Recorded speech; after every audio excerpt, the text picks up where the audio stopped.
Talking about orgasms, the meanings we make around them, and how that affects our experience. If I get a sense that someone is too in their head, and what I call that is disconnected from self, it's not about me, but it's the disconnection from themselves that I get a sense of, that's when I then disconnect from myself, and then I won't be able to as well, because I'm very conscious about what's potentially happening. If we're really trying to perform and impress, it comes from the head, versus when we're embodied and connected and there's no need to perform, it just happens. It comes more from the heart, comes from the body. Connection doesn't require performance.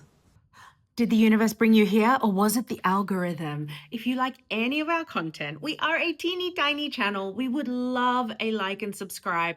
It helps us so much. We are all about bringing you amazing guests, sharing our experiences so that you can understand how to navigate life and maybe not struggle as much as we did.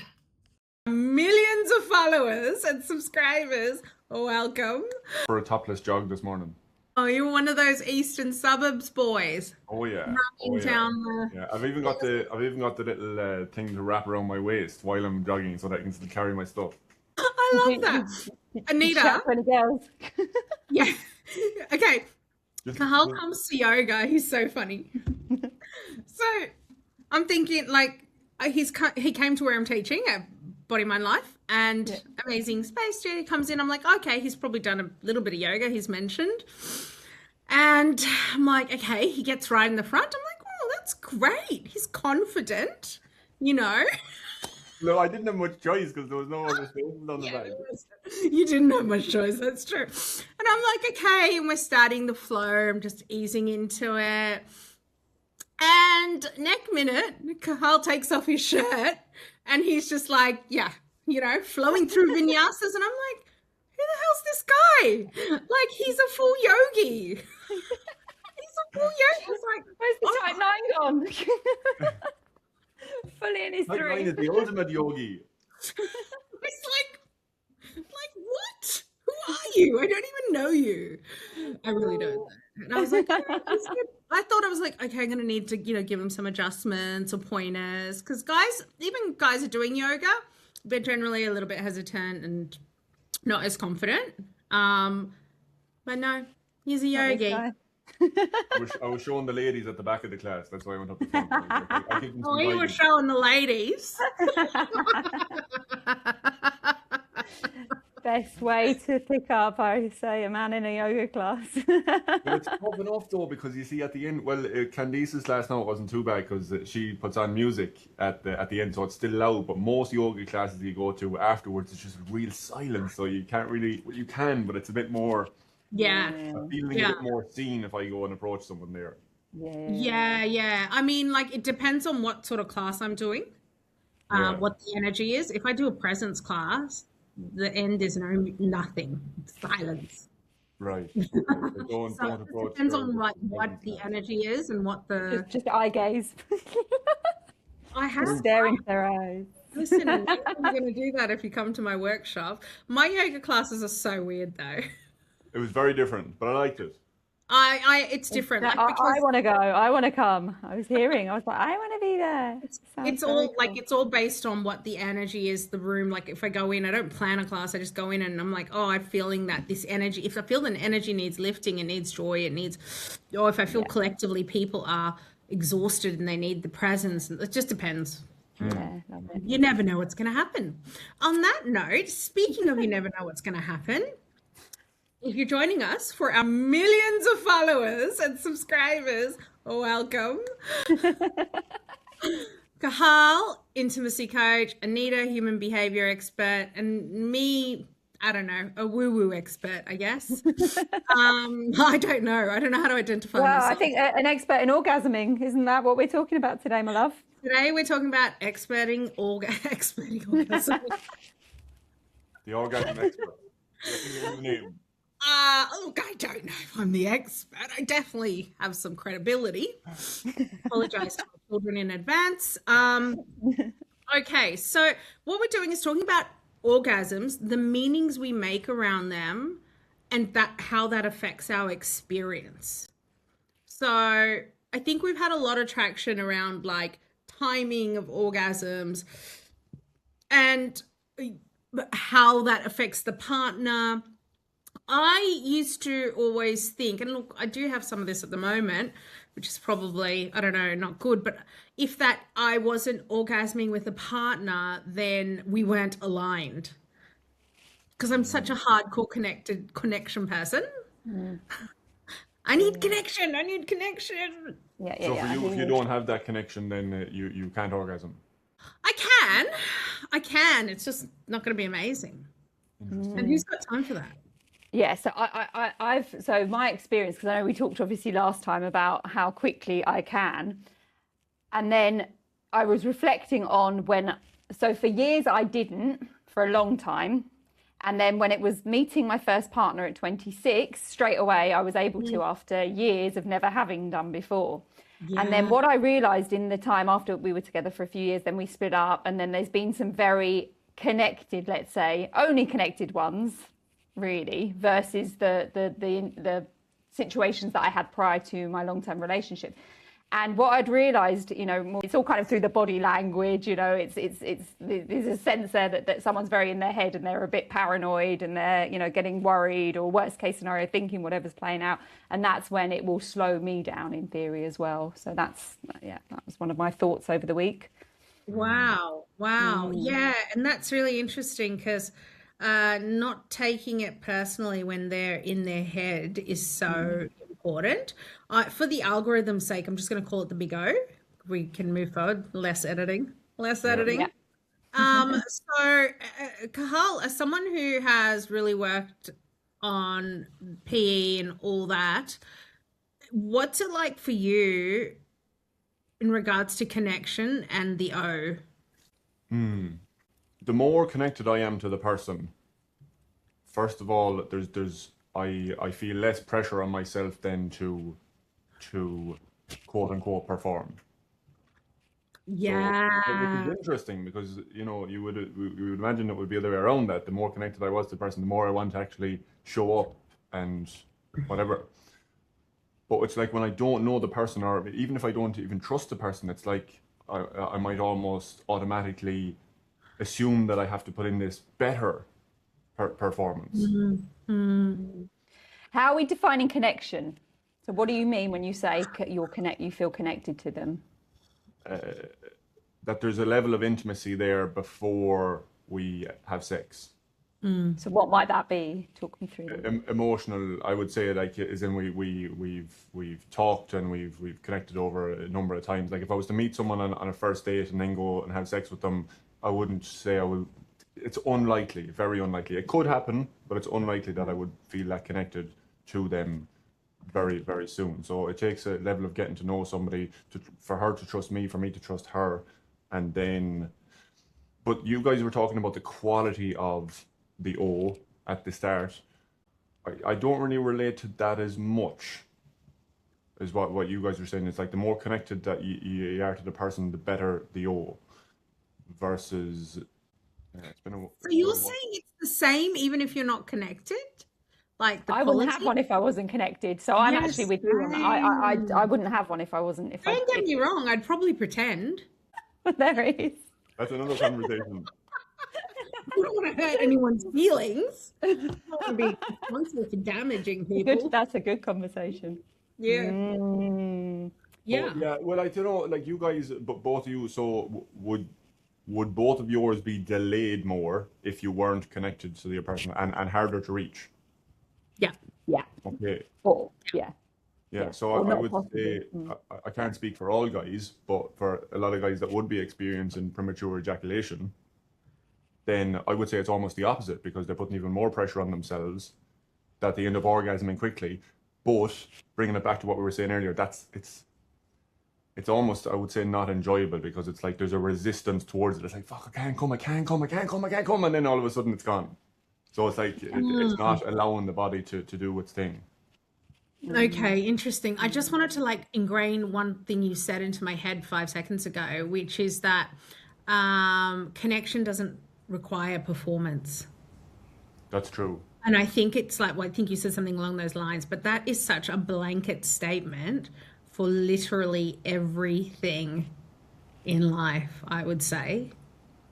And so go on, talk me through it. What does it mean? Even with posting, like if I create a video, you know, sometimes I record something honestly and presently, and then I look at it and go, I don't want to post this. I look like a cringe mama.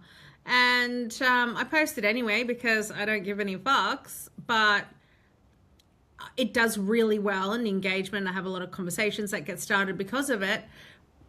And it's because there's no performance, you know, it's something I was sharing presently. So, and I think it's as well as when, you know, when you excel at doing something and you're in flow, you're connected to your higher self, and because you're connected to your higher self, there's no performance. For me, if I go and speak at an event for 400 or 400 people, I'm my most present because I'm really connected to my higher self. Yeah. That I don't need to perform. It just needs to flow. So that's what I'm saying when we talking about this. Carl was saying, well, you know, I don't feel like I need to perform when I'm connected. And who are we connected to, right? That's the question, isn't it? As you said, your higher self. Is it really to do with the other person? I know it's really unromantic, but what are we? Yeah. What's coming to mind for me is even Candice, when you were explaining that, when you were coming from your higher self, like you were pointing to this area. So performance comes from here, whether it's social media, whether it's sex, whether it's playing a musical instrument. It comes from, if we're really trying to perform and impress, it comes from the head, versus when we're embodied and connected and there's no need to perform, it just happens. It comes more from the heart, comes from the body. Yeah. The O performance would be from the head, right? The fake O would be a heady thing. Do you guys know when women are faking it? I mean, I've made you the guys know. If she's really good at faking it, then yeah, maybe not. Depends how good her performance is. Depends how gullible the man is. Okay. So, do you guys care if they're faking it? Oh, I would say it would be a big dent to the ego, I would say. Can't speak for all guys, but I would say it'd be a big dent for the ego if the guy found out the girl faked it. Okay, just kidding, everyone. I never faked it. I never have. I don't think I could. Well, I could, but look, as I'm older, I mean, just on that one. So, yeah, like, is there? I suppose, yeah, the guy can potentially subtly put pressure on the girl to fake it, not to fake it, but to have an orgasm to make him feel better. So he's trying to make himself feel better. She's trying to make him feel better, and then none of them are actually feeling good. Yeah. I get that. I mean, as I'm maturer, I don't need to fake it because obviously I'm in a relationship. If it's not connecting, I just mention it. But as when you're younger and you're trying to have relationships with people and you're in a people-pleasing mindset, you will pretend to enjoy yourself even if something's out of alignment. That was before I understood alignment and connection and what my experience of an O needed to feel like, what that connection should feel like, the quality, the value in it. And I think a lot of it came because I actually didn't value myself. So I didn't think my O needed to be valuable either. That's something that a lot of guys experience in ED, is that they're trying to please the girl so much that they're disconnected from their own experience, and then their isn't working properly because it's like all the emphasis is on them, the other person. Yes. They're disconnected from their own arousal. Wow, I didn't realize that actually. I always just generalized and thought guys are just there getting carried away having their own party. And I think that's the sad thing, isn't it? It's like that thing of going, they're a selfish lover, they're this, and maybe they're just experienced and really paranoid. But, you know, the generalized language that we go about saying as humans is we don't inquire into the experience of the other person. we go away from it and we use the borrowed language that we've been hearing for all of the years to say that they're selfish, blah, blah, blah, whatever it is. And we don't talk about it. So this is why these conversations are so important. They're so important. But also, I feel like, Anita, we're surrounded by a lot of men that do the work, you know, who are in self-inquiry. We have that kind of circle, those people. So, you know, even talking to Carl and how he is verbalizing and sharing his experiences, you're quite, you know, you're doing the internal work. A lot of guys, Same with women. Again, I know a lot of women that ain't doing the work, you know, that it's just, you know, I travel all around the world and see, you know, people in different countries, and you know, not everyone's doing what we're doing. Later. Yeah, I know, but statistically, if we collectively look at stats, women are more invested in emotional growth than men are. They are, but it doesn't mean that we should generalize, because what we're doing again is we're looking at our circles, whereas I've got circles all around the world. Yeah. So there's women doing work and women not doing this work. The same. Men, I've just culled my circle because, you know, I know. Compassion, la la la la. That's the next podcast. Do what you've got to do, right? You got to do what you got to do in this moment in time to protect whatever's being protected right now. But yeah. So if, for example, men are having PE and they're over focused on the woman, what do you normally tell them, Cathal? What's your how do you work? If they're really focused on the woman, like using that example, because it's just one example, first of all, get in touch with themselves. Like, that's fundamental. It's normally not just during sex either. If they're overly focused on the woman, the external person during intimacy, then chances are they're reference to other people in other areas of lives as well. Like, they don't really trust themselves and their own decision making, their own authority. So they're really just lacking their own they have a perception of themselves, but they don't have a trusted perception or trusted authority of themselves, and actually really embodied in their primal instinct, essentially. Because we all, men and women, have a deep primal instinct, you know, and we learn to suppress some of that, you know, as a society. We don't go around going across see a hot girl on the other side of the road, go over and slap her arse. You know, there's consequences for that. So you learned that when you were little. Yeah, you learned that one, didn't you? I forgot about that. Yeah, exactly. Yeah. So a lot of it is, you know, it's just so pushed down and suppressed that a lot of men and women struggle to access their own sexual desire and what's important to them during intimacy. So it's about reconnecting with that, finding out where it's gone, why it's gone somewhere, what happened. And it takes time and effort and consistency. But through doing practices and coming into coaching, it is possible to reconnect with it. And Anita, what would you say for a woman? Because I guess this feels parallel. For a woman's faking an O, then again, she's disconnected from herself. I mean, how does she then not project onto the man because he's having that experience? And how does she create a bit more honesty in her sharing, in her getting connected with herself? Because that dishonesty is not good as well.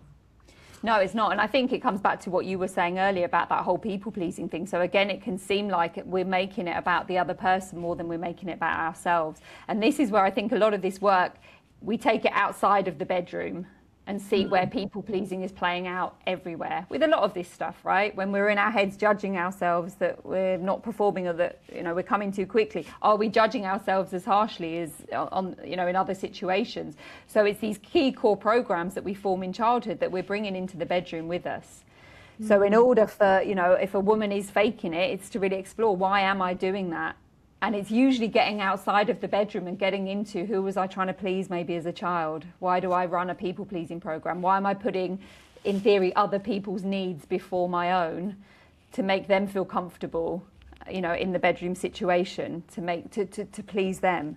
So again, it's working out, where did all this stuff start? and how can I start to be, as you said, more honest with myself, with my partner, so that I don't need to fake anymore.